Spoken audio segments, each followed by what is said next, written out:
Assalamualaikum warahmatullahi wabarakatuh.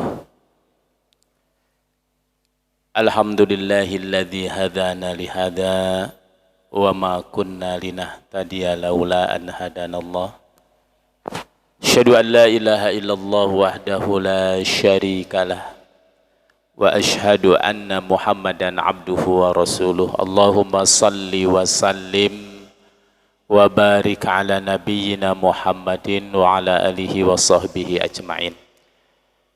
Hadirin hadirat Bapak Ibu jamaah salat subuh serta seluruh peserta i'tikaf yang dirahmati Allah Subhanahu wa taala. Alhamdulillah wa syukurillah.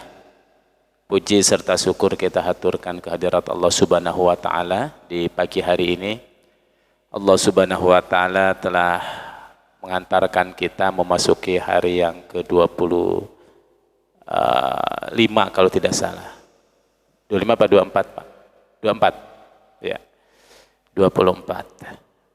Semoga Allah Subhanahu wa taala menerima seluruh rangkaian ibadah kita dan semoga kita tetap istiqomah untuk memanfaatkan detik-detik kita, menit-menit kita di 10 hari akhir dari Ramadan kita ini.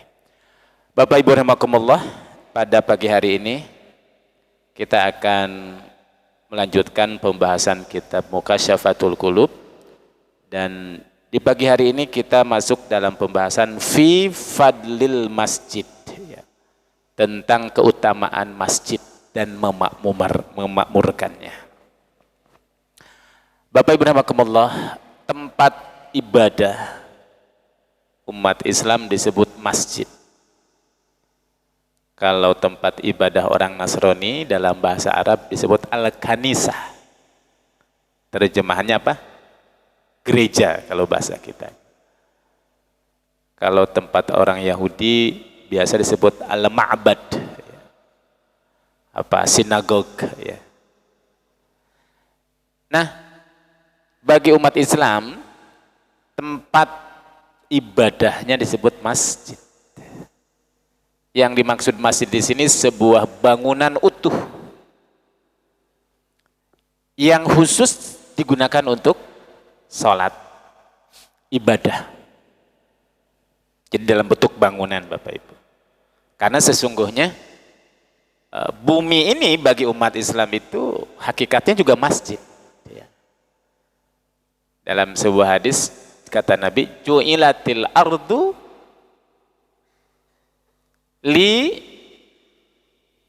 wali ummati masjidan wa tahuran.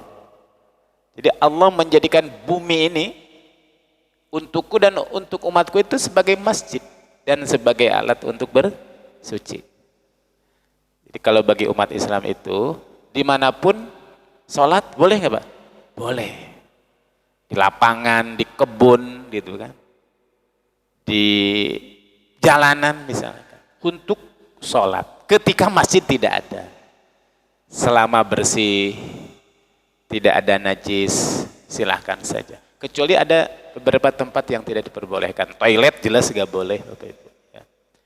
Kemudian apa? Kuburan, maksudnya di atas kuburan nggak diperbolehkan. Begitu juga di tempat-tempat najis.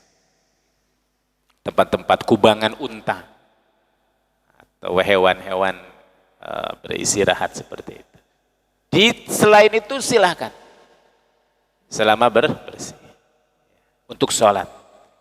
Nah, tapi masjid dalam arti pembahasan kita di pagi hari ini yaitu bangunan seperti yang kita sekarang ada di dalamnya ini. Termasuk musola. Ya, di masyarakat kita kan ada dua masjid, ada masjid jami dan ada masjid kecil disebut musola. Ya. Musola juga kan tempat untuk sholat juga. Hanya saja ya, tidak digunakan untuk sholat Jumat. Gitu. Nah, kenapa Bapak Ibu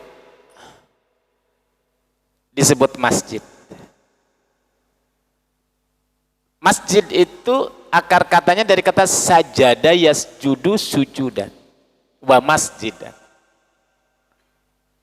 Asal katanya itu masjid itu dari kata sajadah, sujud. Tempat sujud disebut masjid.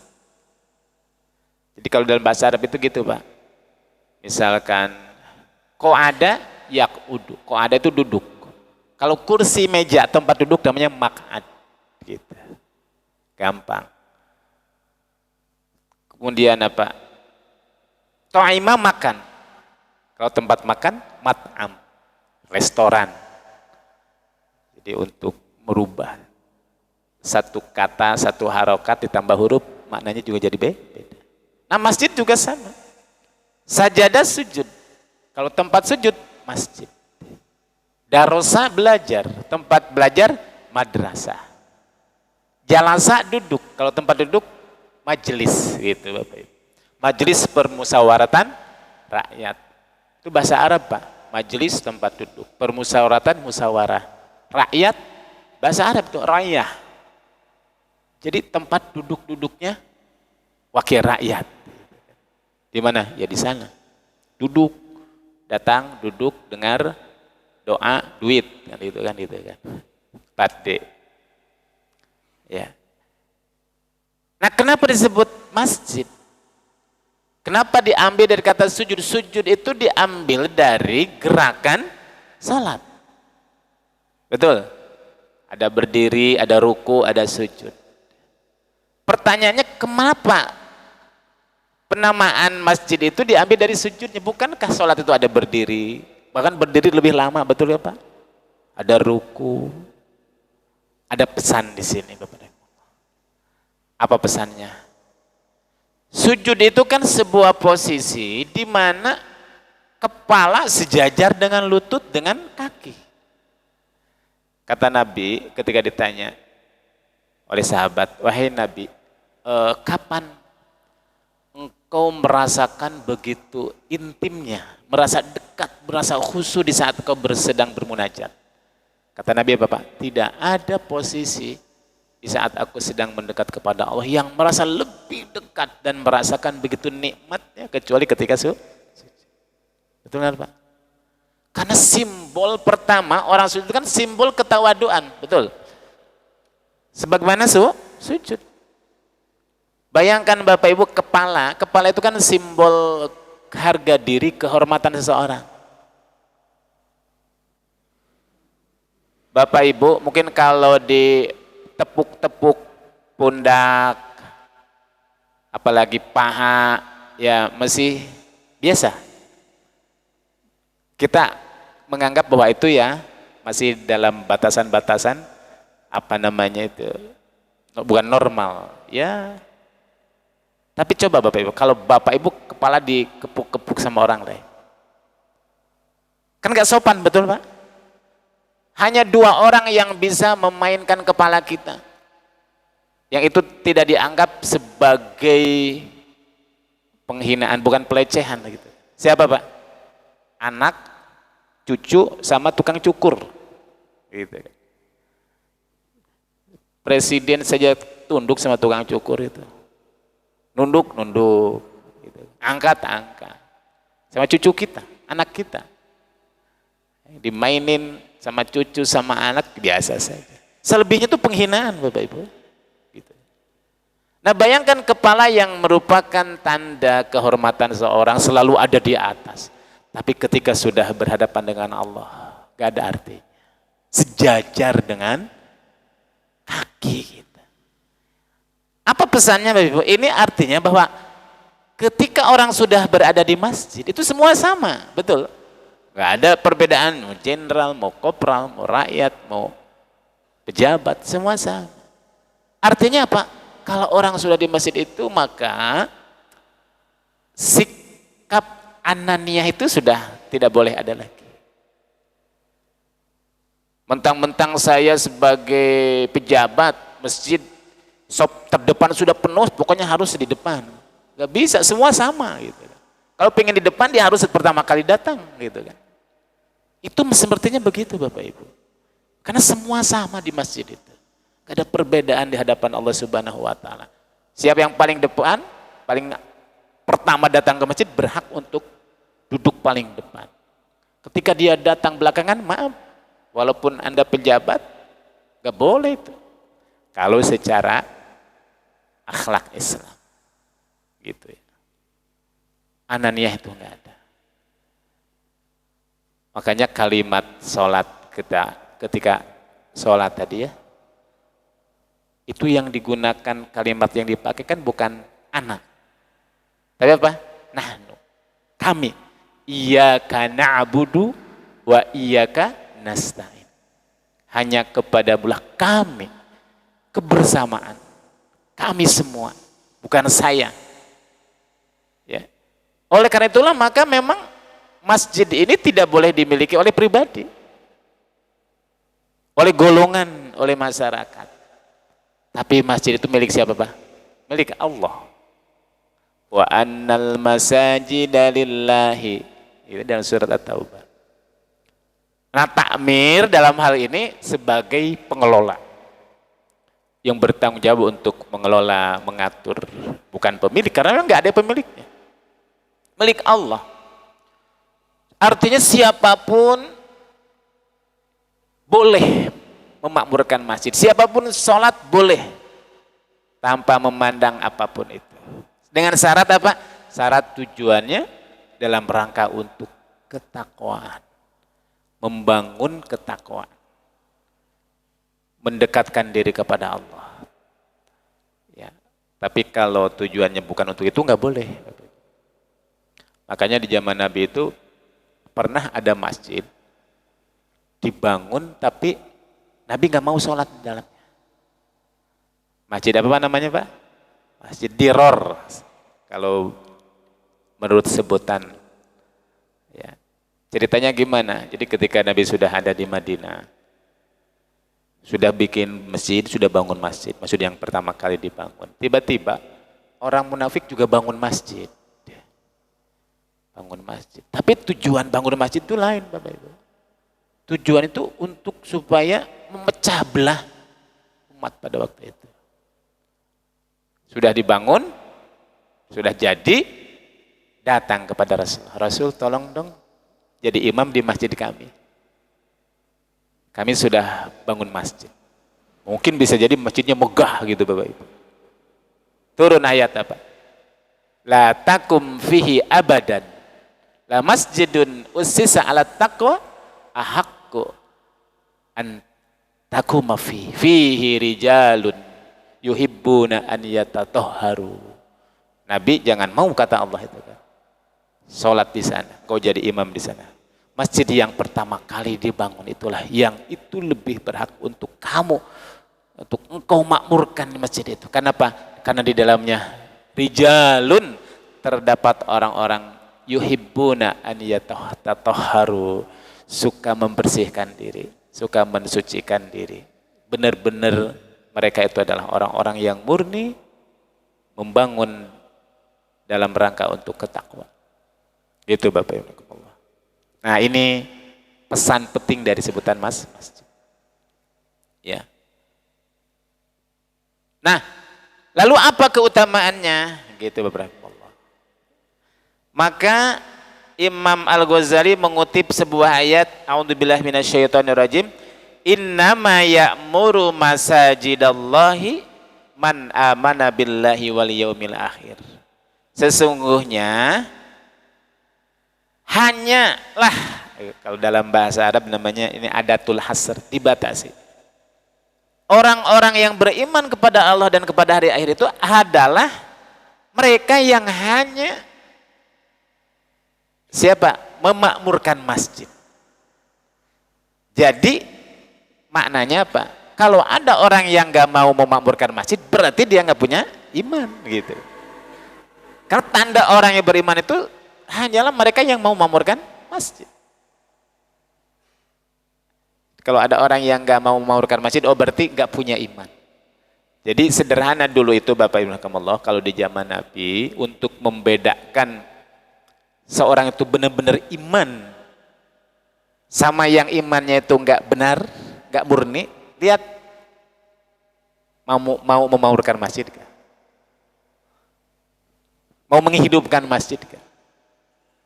Kalau mengaku dia beriman tapi enggak mau memakmurkan masjid, nah patut dicurigai keimanan. Ya. Nah, salah satu di antara ciri untuk mendeteksi di zaman Nabi dulu, salah satu kemunafikan, kenifakan seorang itu kan dilihat dari sholatnya, betul nggak Pak? Memamurkan masjid. Gitu Bapak. Ini yang pertama. Gimana memamurkan masjid? Satu bentuknya, waqala sallallahu alaihi wasallam, man bana lillahi masjid, dan barang siapa seseorang yang di dunia membangun masjid. Jadi salah satu memamurkan masjid itu kan membangun masjid. Walau kamafhasi qattatin, walaupun yang dibangunnya itu seluas burung menggali tanah untuk bertelur. Maksudnya ini bahasa kiasan Pak ya. Jadi bukan berarti orang, waduh saya harus bangun masjid, uang dari mana? Bangun masjid itu kan biayanya berapa miliaran. Nah, saya cuma mau menyumbang tehal keramik 1 meter, nah, misalkan itu kan. Saya punya uangnya punya 1 sak, 2 sak. Saya cuma punya tanah cuma 1 meter gitu kan. Ada pembebasan tanah, kebiasaan kan gitu ya. Nah, buat bangun masjid yang mewakafkan nggak ada, berarti harus beli. Beli itu harganya mahal. Agar supaya orang mampu, maka kita lelang 1 meter harganya sekian. Saya cuma kuatnya punya uangnya cuma 1 meter. Nah termasuk itu makmurkan masjid. Gitu. Ketika kita nggak mampu. Kata Nabi, walau kamafhasi qattatin. Jadi walaupun dia hanya bisa menyumbangkan 1.000, 2.000, jelas untuk masjid. Apa? Banallahu lahu qasran fil jannah. Allah akan membangunkan istana di surga. Disiapkan oleh Allah kapling. Ya. Cuma anehnya kalau kapling di surga itu jarang laku kan itu. Kalau kapling di dunia itu cepat lakunya.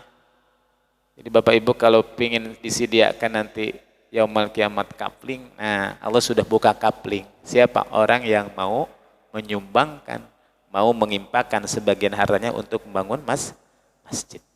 Itu pertama. Memakmurkan masjid berarti menyiapkan membangunnya. Berat. Tapi jauh lebih berat memakmurkannya, menghidupkannya. Menghidupkannya.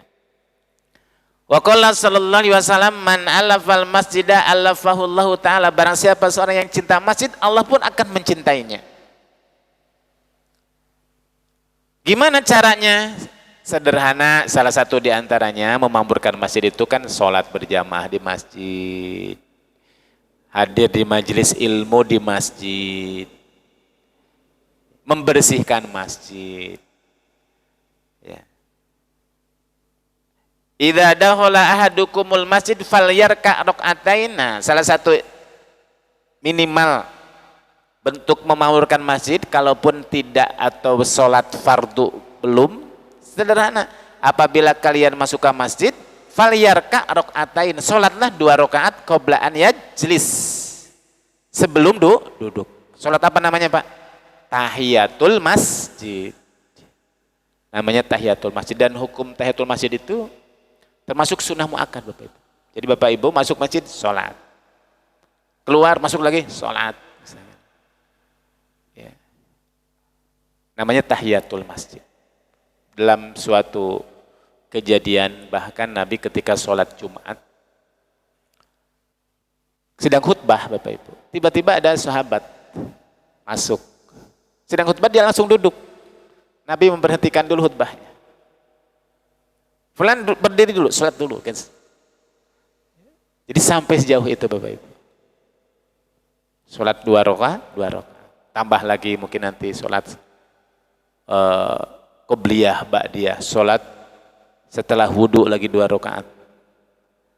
Nah intinya berarti salah satu di antara bentuk memamurkan masjid, menghidupkan masjid, hadir ke masjid untuk ibadah. Termasuk Bapak Ibu hadir di majelis taklim, itu memamurkan masjid. Baca Quran, termasuk memamurkan masjid. Menyapu masjid, termasuk memamurkan masjid. Dan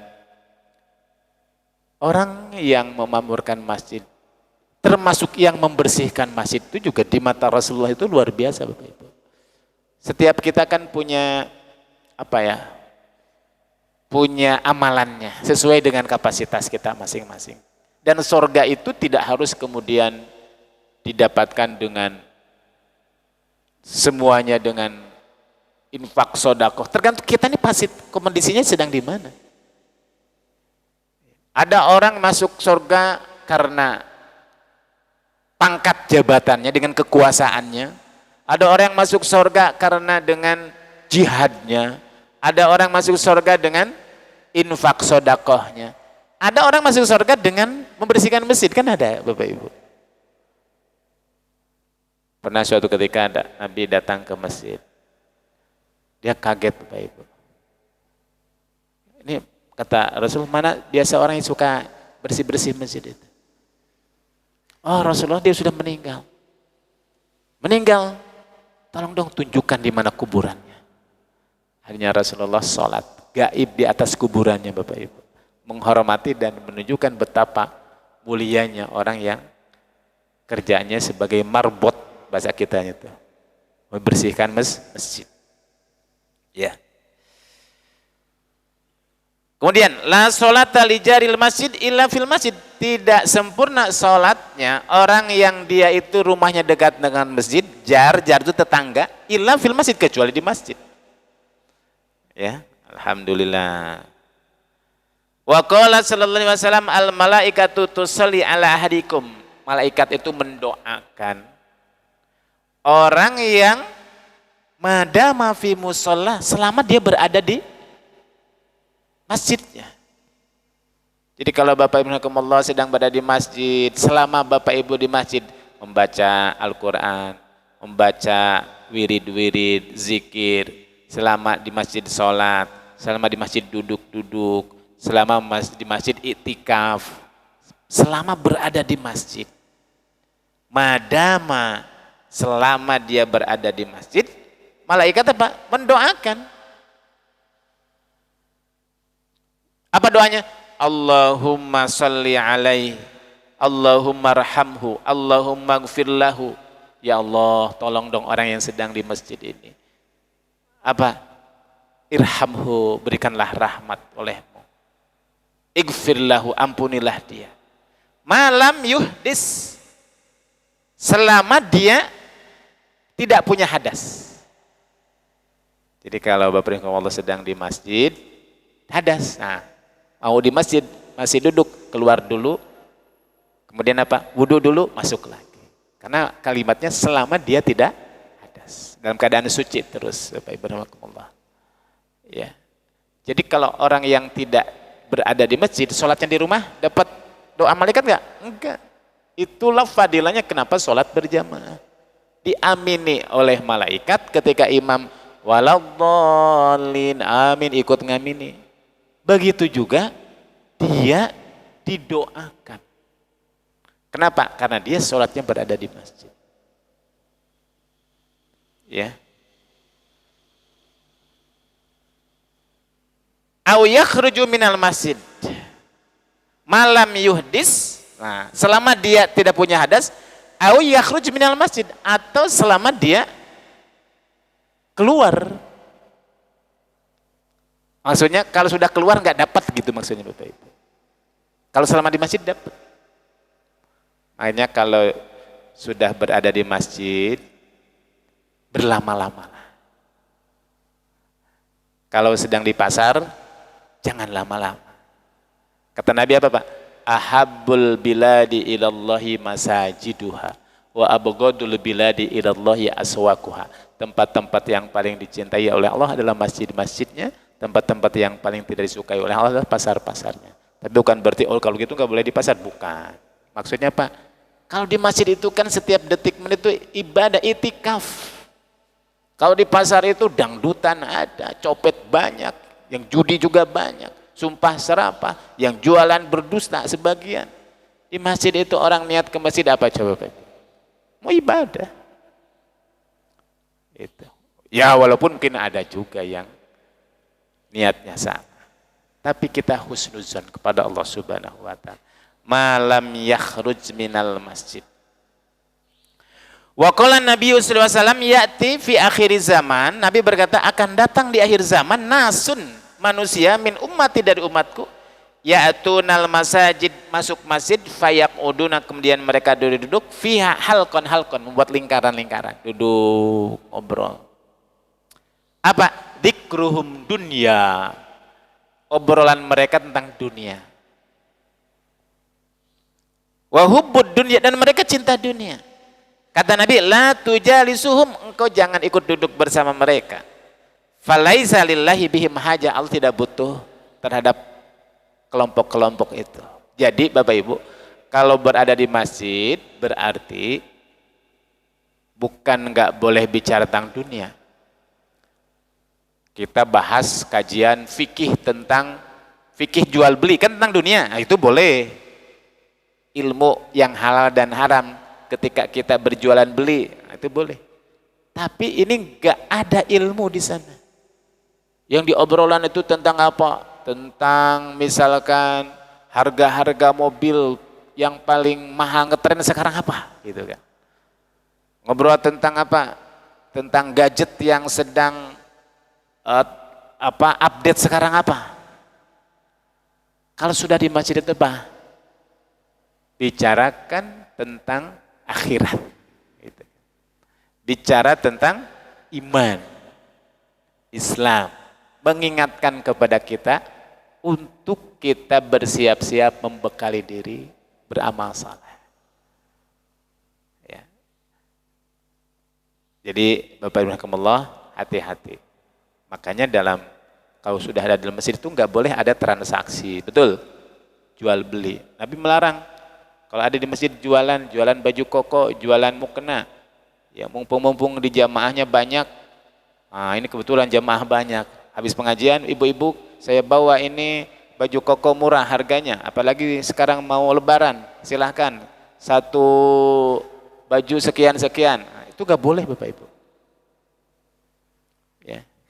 Terus kalau jualan pulsa boleh nggak Pak Ustaz? Kan nggak ada barangnya, termasuk jualannya nggak boleh. Kalau mau jualan apa? Keluar dulu. Jualan baju koko di teras, jualan apapun di teras. Kenapa? Itu sudah dunia. Termasuk mengumumkan barang yang hilang. Ditemukan Bapak Ibu rahimakumullah sandal jepit misalkan, harga sekian-sekian warna ini, siapa yang bla bla bla bla. Gak usah diumumkan di masjid. Kata Nabi, barang siapa yang mengumumkan barang hilang di masjid, saya doakan gak bakal kembali, kan gitu. Ya. Gitu Bapak Ibu. Apa? Bicarakan sesuatu yang membuat kita sadar diri akan amal bekal hidup kita. Apalagi dalam suasana itikaf sekarang seperti ini. Makanya kalau bisa fokus saja baca Quran, zikir, istighfar. Yang ngobrol-ngobrol yang perlu boleh, karena Rasul juga ketika itikaf itu ngobrol juga. Ketika Nabi sedang itikaf, datang istrinya karena ada hajat. Ngobrol, cuma ngobrolnya nggak sampai keluar masjid, di pintu masjid, jendela masjid gitu. Karena sedang itikaf, yang itikafnya murni nggak keluar-keluar gitu. Kalau kita kan lagi belajar ya nggak apa-apa. Silakan. Ya, bahkan Rasulullah SAW pernah juga habis sholat zuhur, tiba-tiba ada sekelompok sahabat datang kepada Rasulullah, ingin menyampaikan sesuatu, ngobrol dulu. Karena mungkin urgen, penting, saking pentingnya mungkin. Yang Rasulullah habis biasa sholat zuhur itu sholat ba'diyah zuhur ya kan Pak? Itu Nabi nggak sempet, tiba-tiba sholat asar. Setelah sholat asar Nabi sholat 2 rakaat. Ditanya oleh para sahabat, Rasulullah kau habis sholat asar sholat 2 rakaat? Sholat apa itu? Oh tadi habis sholat zuhur, ini ada orang datang, ngobrol karena ada sesuatu yang sangat penting. Akhirnya apa? Tertinggal tuh. Nah, sholat yang tadi pada asar itu sholat ba'diyah zuhur yang dikodok. Ya, luar biasa. Kalau Nabi itu jangankan yang wajib, yang sunnah aja dikodok. Sholat witir dikodok, sholat tahajud dikodok ketika dia nggak sempat menunaikannya. Kita nggak usah ikut-ikutan Bapak Ibu, karena kita nggak sholat tahajud Sholat apa tadi? Qadha. Orang nggak biasa sholat tahajud gitu Bapak Ibu. Yang sudah rutin nggak ditinggalkan baru ada qadha. Ya. Itu. Wa qala sallallahu alaihi wasallam qala Allahu azza wa jalla, ya. Allah Subhanahu wa taala berfirman dalam hadis kursinya, anna buyuti fi ardil masajid. Rumahku itu ya di masjid. Makanya masjid itu diberi nama apa Pak? Baitullah, rumah Allah. Wa inna zawari fiha umaruha. Tamu-tamuku, Allah itu kan punya rumah. Ini bahasa kiasan Bapak Ibu. Kalau yang punya rumah berarti tuan rumah dong gitu kan. Nah, ketika kita punya rumah, kita kedatangan tamu kan? Siapa tamu itu? Kata Allah, orang-orang yang datang berkunjung ke masjid itulah tamu-tamuku, subhanallah. Yang namanya tamu ketika datang ke rumah pasti kan tuan rumah menyambutnya, betul? Menghidangkannya. Apa yang dihidangkan? Ya. Maka ketika ada orang-orang yang datang ke masjid, kata Allah, fatuba li'abdin, berbahagialah kalau seandainya ada hamba-hambaku tatahharu fi baiti, dia bersuci, dia mensucikan diri di rumahku. Sumazaroni, kemudian orang-orang mengunjungiku, fahaqqo 'alal mazar an yukrima zairahu, maka hak bagi orang yang berkunjung, maka dia harus dilayani oleh tuan rumahnya. Jadi diberikan hidangan oleh Allah Subhanahu wa taala. Berupa apa? Pahala, kebaikan, barang siapa yang baca Quran di masjid, barang siapa yang seorang datang ke masjid, sholat berjamaah, sholat subuh, kemudian setelah itu dia enggak pulang, duduk-duduk sebentar, zikir, kemudian sholat 2 rakaat, sholat suruk, maka itu sama dengan orang menunaikan ibadah haji dan umroh. Itu hidangan dari Allah Bapak Ibu. Barang siapa baca Quran, majtama'a qaumun fi baitin min buyutillah, tidaklah ada orang yang berkumpul di rumah Allah, di masjid Allah. Apa? Yatsluna kitaballah, membaca ayat-ayat Allah, wa yatadarasunahu, dikaji.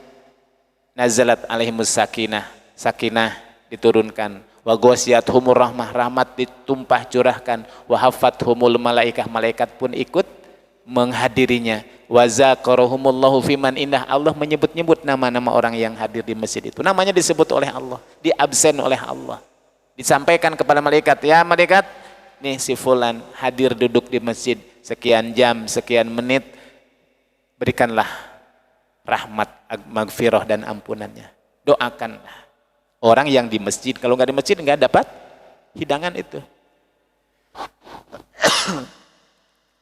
Wa qala sallallahu alaihi wasallam, idza ra'aitumur rajula ya'tadul masjid fashhadu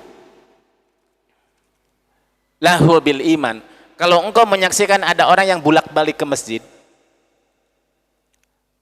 hitung sehari itu dia pergi ke masjid berapa kali? Paling tidak 5 kali sholat berjamaah, betul. Paling tidak 2 kali, paling tidak 3 kali, maghrib, misalkan, isya, subuh, atau berapa kali lah. Pokoknya hari-harinya itu paling tidak ke masjid. Maka saksikanlah dia itu orang beriman. Gitu Bapak Ibu. Jadi sederhana untuk mengukur keimanan itu. Mau memakmurkan masjid, apa tidak. Ya. Nah, Bapak Ibu rahimakumullah, itu diantara sekian keutamaan-keutamaan orang yang memakmurkan masjid. Terakhir Bapak Ibu, An Anasin bin Malik, dari Anas bin Malik, man asroja fil masjid sirojan lam yazalil malaikatu wa hammalatul ars yastaghfiruna lahu madama dzalikal masjid dau'uhu. Tidaklah seseorang yang menyalakan lampu di masjid. Menyalakan lampu di masjid di sini yang dimaksud dulu di zaman Nabi, zaman para sahabat, yang namanya masjid nyalakan pakai apa Pak? Pakai minyak. dia menyumbangkan minyaknya untuk lampu, kemudian dinyalakan lampu itu, maka teranglah masjid itu. Ya. Sekarang nggak pakai minyak, pakai listrik, kan itu ya. Artinya barang siapa yang menyumbangkan sebagian hartanya untuk menerangi masjid, bahasa kita. Apa? Nyumbang pilif misalkan itu kan. Atau apalah yang penting masjid ini bisa terang benderang. Maka Bapak Rahimahkumullah, para malaikat dan penjaga ars yastaghfiruna lahu, senantiasa meminta maghfirah dari Allah Subhanahu wa taala kepada orang yang menyalakan masjid itu dengan lampu-lampu itu. Mungkin termasuk minimal kalau seandainya uang nggak ada, lampu masih pada mati, saklarnya dipencet, itu termasuk mungkin gitu. Kan menyalakan ya Bapak Ibu. Paling minimal lah gitu kan. Maka malaikat memohon ampunan kepada orang yang senantiasa menghidupkan, menyalakan dan menerangi masjid. Ya. Selama cahayanya masih ada, selama nyala. Wa qala Aliyu karumallahu wajah, dan Imam Ali berkata, idza matal abdu, apabila seorang hamba meninggal dunia, yabki alaihi musallahu, ini tempat sholatnya itu nangis Bapak Ibu. Jadi kalau ada orang yang dia sering memakmurkan masjid, menghidupkan masjid, tiba-tiba dia itu meninggal dunia, dia nggak ada lagi ke masjid. Kenapa meninggal dunia? Nangis itu masjid. Minal ardi wa mas'adu amaluhu fis sama, nangis dan termasuk langit-langit di mana nanti ruh akan naik ke atas. Kan ketika orang meninggal dunia, ruhnya itu diambil oleh malaikat, kemudian dibawa oleh malaikat untuk diperlihatkan kepada Allah Subhanahu wa taala. Itu pintu-pintu bumi itu menangis, sedih, menyaksikan ada orang yang selama ini memamurkan masjid itu tiba-tiba dipanggil oleh Allah Subhanahu wa taala. Dan sebaliknya kan, dalam sebuah hadis riwayat itu, kalau ada seorang yang dia melakukan kemaksiatan, dia melakukan dosa di atas tanah, di atas muka bumi itu, dia marah sebenarnya. Kalau seandainya Allah belum menetapkan kiamat kubra terjadi, aku akan lipati orang itu, aku akan goncangkan orang itu. Tapi sayang, kiamat sudah ditakdirkan nanti saatnya. Jadi ketika ada bumi Allah, pantai, kalau ada orang bermaksiat di pantai, di hotel mungkin kalau ada orang yang berbuat apa? Kemaksiatan, bumi itu tahu dia. Menyaksikan. Kenapa? Karena dia nggak rela bumi ini diisi oleh orang-orang yang berdosa. Tapi ketika ada orang yang ahli ibadah, nangis mereka, sedih dan mendoakan. Ya, Bapak Ibu rahimakumullah. Suma qara'a, kemudian membacakan ayat Allah, fama bakat alaihimus sama'u wal ardu wa ma kanu munzirin. Itu surat Ad-Dukhan ayat 29. Fama bakat, maka langit-langit tidak menangis, bumi-bumi tidak menangis. Buat siapa? Buat orang-orang yang memang dia itu enggak punya iman. Ya. Wa qala Ibnu Abbas, tabki alaihi al-ardu, bumi ini menangis arba'ina sobahan, 40 hari di setiap paginya.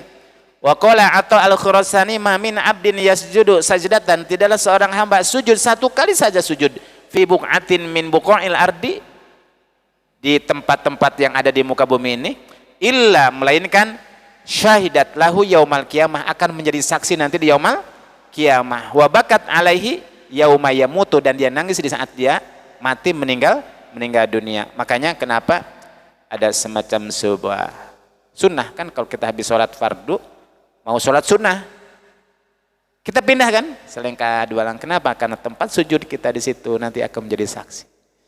Semakin banyak tanah di mana kita berpijak, itu akan menjadi saksi.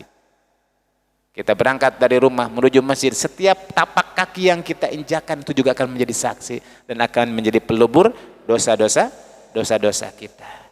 Ya. Wa yuqalu ma min manzilin yanzilu fihil qaum illa asbaha dalikal manzil yusalli alaihim aw yul'inuhum. Tidaklah ada suatu tempat di mana seseorang di situ berada melainkan di waktu paginya.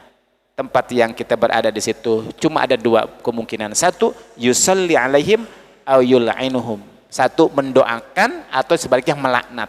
Tergantung bagaimana kita memanfaatkan bumi tempat di mana kita berada. Kalau kita beribadah, kita melakukan amal kebaikan di tempat itu, dia akan mendoakan kita. Tapi sebaliknya ketika seorang menghiasi tempat di mana kita berada itu dengan kemaksiatan, dia yang akan melaknat kita. Bapak dan Allah. Nah, masjid juga sama.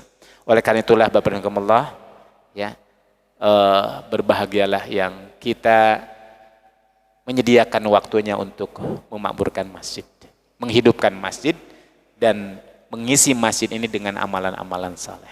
Khususnya terlebih lagi di bulan Ramadan ini. Itikaf 1 jam, 2 jam, 1 menit, 2 menit. Itu juga termasuk bagian pada itikaf dalam pendapat jumhurul ulama. Ya, kalau ingin lebih sempurna lagi 10 hari full sebagaimana yang Nabi lakukan. Itu lebih istimewa lagi. Nah, mudah-mudahan ini semua menjadi kebaikan bagi kita semua. Bapak Ibu Allah, demikian kajian kita di pagi hari ini khusus bab memakmurkan masjid. Insya Allah besok kita masuk pembahasan fi riyadah wa fadli ahlil karomah, keutamaan riyadah dan keutamaan ahlul karomah. Ya. Mudah-mudahan ada kesempatan. Demikian yang benar dari Allah dan Rasulnya, yang salah dari kehilapan saya pribadi. Wabillahi taufiq wal hidayah. Wassalamualaikum warahmatullahi wabarakatuh.